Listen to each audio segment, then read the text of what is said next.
একবার একজন দরবেশ সাহেব রাস্তা দিয়ে যাচ্ছেন, প্রতিমধ্যে তিনি দেখতে পেলেন নদী থেকে এক কলসি পানি নিয়ে এক যুবতী সুন্দরী মেয়ে রাস্তা বেয়ে যেতেছে। দরবেশ সাহেব দাঁড়ায় গেলেন আর ওই যুবতীর দিকে এক নজরে তাকায় আছেন, চোখে পলক দেয় না। এরপরে যুবতী থমকে দাঁড়ায় গেল। আধা বুড়া মানুষ, দাড়ি অর্ধেক পাইকে গেছে, দেখতে তো দেখায় খুব বুজুর্গ মানুষ, কিন্তু রাস্তায় আমার একা পাইয়া এমনি করে তাকিয়ে আছে আর চোখ দিয়েও তো পানি পড়ে। ব্যাপারটা কি? দরবেশ কাঁদে কেন? প্রতিমধ্যে আমাকে একা পেয়ে দরবেশ কাঁদে কেন, তাকিয়ে আছে কেন? মহিলার চিন্তা জাগলো। শেখ সাদি রহমতুল্লাহ আলাইহি ঘটনা লিখেছেন, বাংলা কবিতার অনুবাদ করেছেন। একদা সুখদায়ক প্রমোদা বদন, দর্শন করি মম ঝরিল নয়ন। হেসে কহে সেরূপসী সবিস্ময় মন, কহ দেখি মহাশয় কহ কি কারণ। বিষয় বিরাগী তুমি ভুবনে প্রচার, কি হেতু জন্মিল তব মানস বিকার। যুবতী মেয়েটি বলছে, ওগো দরবেশ সাহেব, হুজুর সাহেব, আমি একটা যুবতী মেয়ে লোক, রাস্তায় আমাকে একা পেয়ে আপনি আমার দিকে তাকায় আছেন আর কাঁদতেছেন। এই বৃদ্ধ বয়সে ভীমরতি হলে কেন? আমাকে দেখে কাঁদেন কেন আর এক নজরে কেন তাকায়ছেন? কারণটা কি? কি কুমতলব আছে? দরবেশ সাহেব বলছেন, হেসে কহিলাম বালে করহ শ্রবণ, নেত্র ঝরে তবু হেতু ভেব না এমন। হে রূপসী মেয়ে, তোমার জন্য আমি কান্দি, একথা একবারও চিন্তা করো না।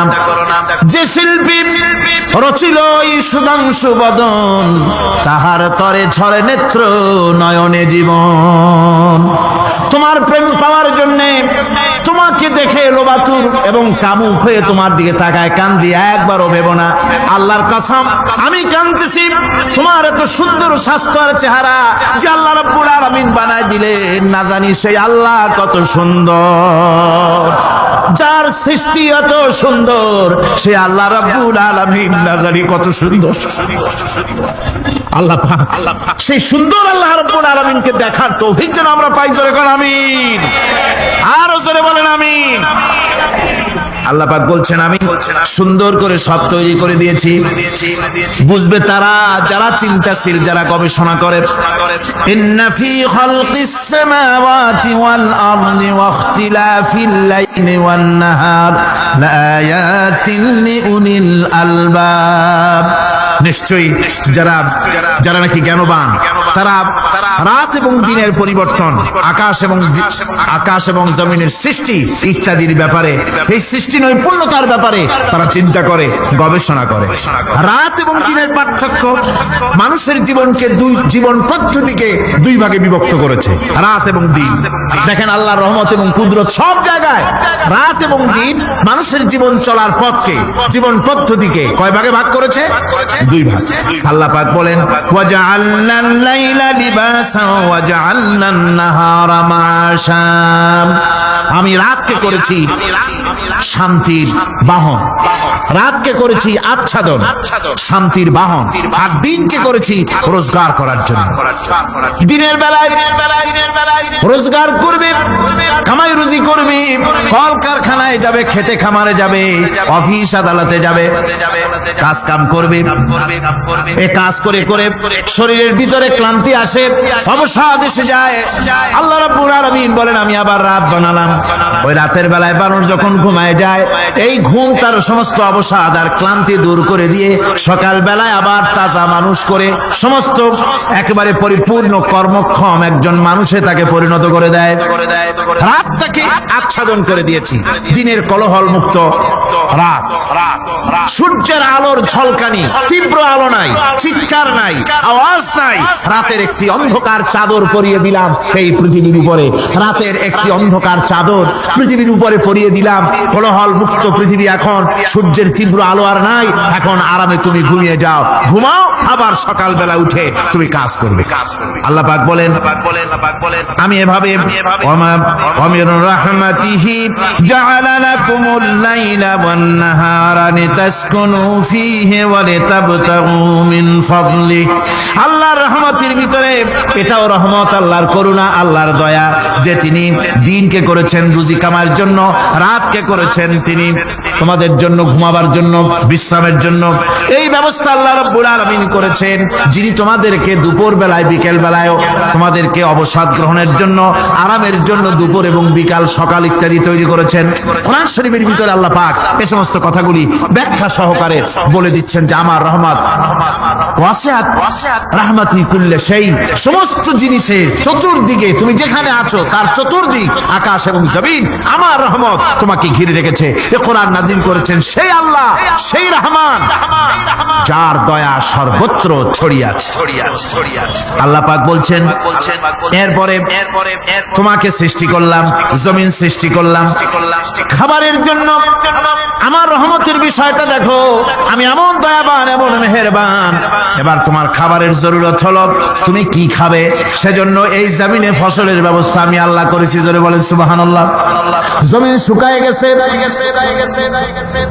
বৈশাখ মাসের জ্যৈষ্ঠ মাসের প্রচন্ড রৌদ্রের তাপে জমিন শুকায় গেছে। এই জমিনে তুমি ফসল ফলাবে কি করে যদি না পানি দিয়ে জমিনটারে ভিজায় দেই? আল্লাহ বলেন জমিন ভিজাবার দায়িত্ব আমি নিলাম। আল্লাহুল্লাযী আরসালার রিয়াহা ফাতুসিরু সাহাবা, সমুদ্রের পানির লবণাক্ত পানিগুলি বাষ্পীয় আকারে উত্থিত হয়ে যায়, মেঘমালায় পরিণত হয়ে যায়। বাতাসকে বলি এই মেঘকে টেনে নিয়ে যাও অমুক জায়গার উপরে। মেঘ চলে এলো। আল্লাহ বলেন ফাসুকনাহু ইলা বালাদিন মাইয়িতিন ফাআহইয়ানা বিহিল আরদা বাদা মাউতিহা কাযালিকান নুশুর। আল্লাহ পাক বলছেন বৃষ্টির পানি পড়লো, মরা জমিন জিন্দা হয়ে গেল। এই মরা জমিন জিন্দা হলো। এরপরে তুমি বীজ বপন করলে, ধান বপন করলে, গম বপন করলে, মাটির খাসলাত হলো সব পচায় দেওয়া। মাটির খাসলাত কি কথা বুঝেন না? মাটির ধর্মটা কি? পচায় দেওয়া। যা রাখেন পচে যাবে, লোহা রাখেন জং ধরে যাবে, পাথর রাখেন আস্তে আস্তে এ ধরনের যেসব জিনিস রাখেন আস্তে আস্তে করে ধ্বংস হয়ে যাবে, পচে যাবে। ওই মাটির ভিতরে ধান এবং গম, আপনার ফসল, আপনার খাদ্য, আপনার রিজিককে আমানত করে দিলেন। আল্লাহ পাক ওটাকে হেফাজত করলেন। এরপরে ওর ভিতর থেকে পাতা অঙ্কুরিত হয়ে বেরিয়ে এলো। এখন কেউ যদি বলে আল্লাহ যদি পানি না দেন, আল্লাহ যদি বৃষ্টিটা না দেন, তাহলে আমার অসুবিধাটা কি? আল্লাহ বলেন দেখো বৃষ্টিটা তো আমি দিলাম। বৃষ্টিটা কে দিলেন? আল্লাহ পাক বলেন আফারাআইতুমুল মাআল্লাযী তাশরাবুন আনতুম আনজালতুমুহু মিনাল মুজনি আম নাহনুল মুনজিলুন। তোমরা যে পানি পান করো, আকাশ থেকে এই পানিটা কে বর্ষণ করে? তুমি করো না আমি করি? কে করে জোরে কর? আল্লাহ পাক বলছেন আমি পানি বর্ষণ করি। সেই পানিটা এই যে বঙ্গোপসাগরের পানি, আপনাদের কর্ণফুলীর পানি, মিষ্টি না নোনা? কি পানি জোরে কর? এই নোনা পানি আকাশে উঠলো। আল্লাহ পাক বলেন ইচ্ছে যদি করতাম লাউ নাশাউ জাআলনাহু জাজান ফালাউলা তাশকুরুন। পানি উঠালাম নোনা পানি, ইচ্ছে করলে লবণাক্ত অবস্থায় অবতীর্ণ করে দিতে পারতাম, জমিনের ফসল সব নষ্ট হয়ে যেত। কিন্তু আমি নোনা পানি উঠায়া ওই পানিগুলিকে মিষ্টি করে আমি নাজিল করে জোরে কান সুবহানাল্লাহ। আল্লাহ পাক বলেন গাছ উদ্গত করে দিলাম, গাছ এবার বড় হলো। এই গাছ আল্লাহ রাব্বুল আলামিন এই গাছ তৈরি করলেন। এই গাছ শুধু আপনার জ্বালানি দেয় না, গাছ শুধু ফল দেয় না, এই গাছ মানুষের জন্য গাছ হচ্ছে বন্ধু। মানুষের জন্য গাছ কি? কি বন্ধু? সেই বন্ধুরে জন্মের কাটা কাটবেন নাকি? এই গাছ তৈরি হচ্ছে। গাছ বন্ধু কি করে? গাছ বন্ধু হচ্ছে আমরা যে শ্বাস প্রশ্বাস নেই, মুখের থেকে নাকের থেকে যে শ্বাসটা ফেলি, সেটা হচ্ছে আমরা গ্রহণ করি বাতাস থেকে অক্সিজেন, ছেড়ে দেয় কার্বন ডাই অক্সাইড। এটা হচ্ছে বিষ। এটা কি? আমরা নিলাম পরিশুদ্ধ অক্সিজেন, নিলাম ছেড়ে দিলাম এটাকে বিষ করে, এই বিষটা ছড়িয়ে গেল। এখন এই বিষ যদি আল্লাহ পরিশুদ্ধ করার কোন ফ্যাক্টরি না বানাতেন, তাহলে পৃথিবী পৃথিবীর সমস্ত প্রাণী মরে যেত। সুবহানাল্লাহ কইতে ইচ্ছে করে না? আল্লাহ পাক কি ব্যবস্থাটা করলেন। কোন দুনিয়ায় ফ্যাক্টরি নাই মানুষ যে বিষাক্ত করে দেয় আবহাওয়াকে, সেটাকে রিফাইন করার ব্যবস্থা মানুষের কাছে নাই। আল্লাহ ব্যবস্থা করেছেন কি? আল্লাহ পাক গাছ বানায় দিলেন, গাছের সবুজ শ্যামল রং, ঘাসের সবুজ শ্যামল রং তার খাদ্য হতেছে। আপনি যেটা ছেড়ে দেন আপনার জন্য যেটা বিষ, সেটা হচ্ছে তার জন্য খাদ্য। কার্বন ডাই অক্সাইড গাছ টেনে নেয়, সারা রাত টানতে থাকে অক্সিজেন থেকে, বাতাস থেকে সারা রাত টানতে থাকে। কার্বন ডাই অক্সাইড খাবার হিসাবে সে টেনে নেয়। আর দিনের বেলা যখন রোদ ওঠে, সূর্যের উত্তাপ আর গাছের সবুজ রং দুটোতে মিলে এক প্রকারের রন্ধন ক্রিয়া হয়, রাধা হয়। সেই রান্নার মাধ্যমে গাছের ভিতর থেকে গাছ আবার অক্সিজেন মানুষের জন্য, প্রাণীর জন্য ছেড়ে দেয়। সুবহানাল্লাহ। তো গাছ আপনার জন্য বন্ধু, একদিকে গাছ আপনার এই কাজ করলো, ফার্নিচার বানাইলো, ছায়া দিল, ফল দিল। আল্লাহ পাক বলেন এই গাছগুলি কে তৈরি করলো? মিয়া তুমি করছো না? আমি করছি। আমি আমার রহমত দিয়ে তোমারে গাছ বানাই দিলাম। এরপরে ফসল দিলাম, ফসল হলো, তোমার তরি তরকারি হলো, সবকিছু তোমার হয়ে গেল। এবার ফসল দেখা মানুষে যখন দেখে জমিনে বড় বড় ধানের গোছা হয়েছে, মোটা মোটা ধানের গোছা হয়েছে, মোছে তখন তেল মাখার নতুন নতুন গানের আয়োজন করে। এবার ফসল বেশি হয়েছে, গান, থিয়েটার, বাজনা, গুনাগার বিবি, কত রকমের গানের ব্যবস্থা করে ফেলে। জমিনে ফসল আর মোছে তেল মাখে আনন্দে। আল্লাহ রাব্বুল আলামিন বলেন লাউ নাশাউ লাজআলনাহু হুতামান ফাযান্তুম তাফাক্কাহুন। আমি যদি ইচ্ছে করি তোমার জমিনের সমস্ত ফসলটাকে আমি সম্পূর্ণ কুটায় পরিণত করে দিতে পারি, তুষে পরিণত করে দিতে পারি। পারেন না? ধানের ভিতরে আল্লাহ যদি চাউল না দেন তাহলে সব তুষ হয়ে যাবে না? তখন কি করবেন আপনারা? কি করবেন? বাংলাদেশ তখন হরতালের দেশ। যখন আপনি দেখলেন যে জমিনে ধানে এবার সব তুষ হইছে, তখন আল্লাহর বিরুদ্ধে হরতাল করে। লাভ হবে কিছু? লাভ হবে? আল্লাহর বিরুদ্ধে আপনারা অনশন ধর্মঘট করেন, লাভ হবে কিছু? কোন লাভ হবে? আল্লাহ রাব্বুল আলামিন বলেন কোন লাভ হবে না, বরং তোমরা তখন বলবে ইন্না লামুগরামুন বাল নাহনু মাহরুমুন। কপালে তখন আঘাত করবে, করাঘাত করতে থাকবে আর বলবে যে আরে কপাল পোড়া হয়ে গেলাম, হতভাগ্য হয়ে গেলাম, বঞ্চিত হয়ে গেলাম, আল্লাহর রহমত থেকে সর্বনাশ হয়ে গেল। তখন কপালে আঘাত করা ছাড়া আর কিছুই করতে পারবে না। আল্লাহর বিরুদ্ধে মিছিল চলে না, সমাবেশ চলে না, বিক্ষোভ চলে না, হরতাল চলে না। মহান আল্লাহ রাব্বুল আলামিন বলছে দেখো এইভাবে করে তোমার ফসলের ব্যবস্থা আমি আল্লাহ করেছি। আমি রহমান, আমি আল্লাহ পাক কি এমন রহমান। আজ জমিনের ফসল বৃদ্ধির জন্য ইউরিয়া, সুপার সালফেট, সালফার সারের ব্যবস্থা হয়েছে, নানান জাতের সারের ব্যবস্থা হয়েছে। যখন এই সার মানুষ তৈরি করতে শেখে নাই, আবহমান কাল থেকে এই জমিনের জন্য সারের ব্যবস্থা কে করেছেন? জোরে কোন? আল্লাহ পাক বলেন আমিন আয়াতিহি আইয়ুরিকুমুল বারকা খাউফাও ওয়া তামাম। আমার অসংখ্য নিদর্শনাবলীর মধ্যে এটাও একটি নিদর্শন যে আকাশে বিদ্যুৎ চমকে, মেঘের গর্জন হয়। এই যে বিদ্যুৎ চমকে গর্জন হয়, এর মধ্যে রয়েছে মানুষের জন্য ভীতি এবং আশা। তারা ভয় পায়, আর এর মধ্যে আশাও রয়েছে। আশাটা কি? আশা হচ্ছে এই যে বিদ্যুৎ যে বছর যত বেশি চমকায় মেঘে, সে বছর জমিনে ফসল তত বেশি বাড়ে। কৃষিবিদরা বলেছেন বিদ্যুৎ যত বেশি চমকায় জমিনের ফসল তত বেশি বাড়ে। সুবহানাল্লাহ। এর একটা সিস্টেম আছে, সেই সিস্টেম অনুযায়ী আল্লাহ জমিনে ফসল বাড়ায় দিলেন। আল্লাহ ফসল দিলেন। এবার আপনার আল্লাহ পাক বলছেন দেখো ফসল দিলাম, ধান হলো, চাউল হলো, মাছ হলো, গোশ হলো, সব হয়ে গেছে, এখন তুমি খাবে। রান্না বান্না হয়ে গেল। রহমত আমার দেখো, আমার রহমতটা দেখো।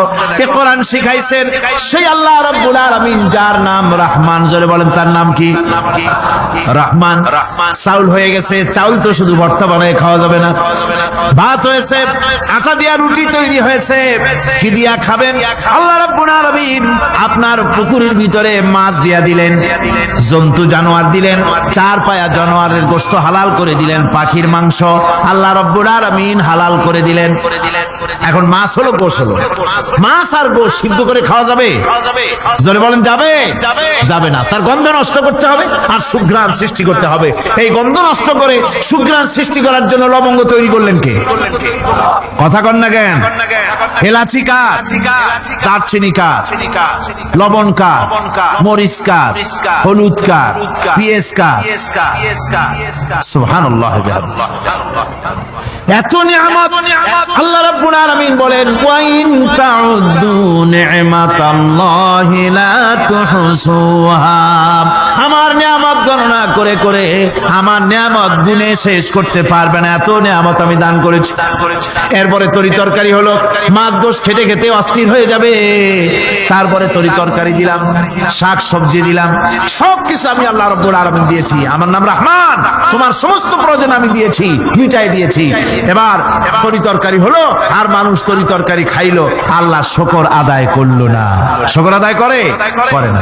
এত সুন্দর মজার কদু, সেই কদু খায় আর কদু খাইয়া মোসে তাও মারে আর বলে স্বাদের লাউ বানাইলো বই রেগে। আল্লাহ শুকর আদায় করে, আল্লাহ নিয়ামতের শুকরিয়া আদায় করে। পৃথিবীর বুকে এমন কোন বিচরণশীল জীব নাই যে জীবের রিস্কের দায়িত্ব আমি আল্লাহ গ্রহণ করি নাই। সমস্ত রিস্কের দায়িত্ব কে নিয়েছেন? চিল্লায় এখন আল্লাহ সুবহানাহু ওয়া তাআলা। আচ্ছা আপনি কত দেখি, একজন জমিদার, একজন বড় লোক, চৌধুরী, খুব বড় লোক, তার বাড়িতে 20 জন লোক গেছে রাতের বেলায়। 20 জন লোক গিয়ে মেহমান হইল। মেহমান হইয়া তারা বলতেছে সাহেব আমরা তো মেহমান, আমি একজন এক এক রকমের খাবার চাইলো। একজনে বললো আমি হরিণ খাবো, আর একজনে কয় আমি মুরগি খাবো, আর একজনে বললো আমি খরগোশ খাবো, আর একজনে বললো আমি হাতি খাবো, আর একজনে বললো আমি ছাগল খাবো। 20 জন মানুষের 20 রকমের খাবার চাইলো।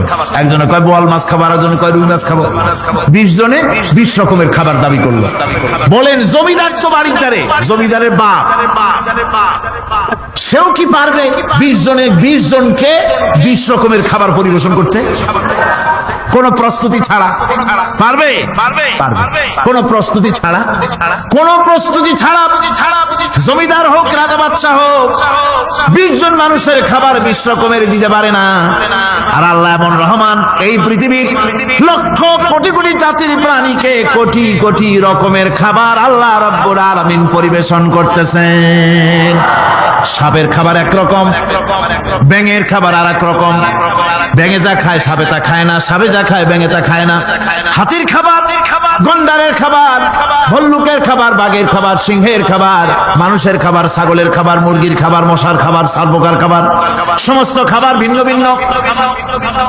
আবার সমস্ত খাবারের মজা আল্লাহ রাব্বুল আলামিন আলাদা আলাদা করে দিয়েছেন। এমন রহমান, আপনার পেট ভরবেন শুধু স্বাস্থ্য বাড়াবার জন্য, পেট ভরে খাওয়া দরকারটা ছিল। আল্লাহ পাক দেখলেন যে না, শুধু পেট ভরলে তো এরকম খাইতে চাইবে না, তাই আল্লাহ রাব্বুল আলামিন জিহ্বা দিয়ে দিলেন যাতে করে মজা লাগে আর খায়। সব রকমের মজা, এক এক গোশতে, এক এক মাছে, এক এক তরকারিতে এক এক রকম মজা না, সব রকম মজা, সব এক রকম মজা, ভিন্ন ভিন্ন রকমের মজা।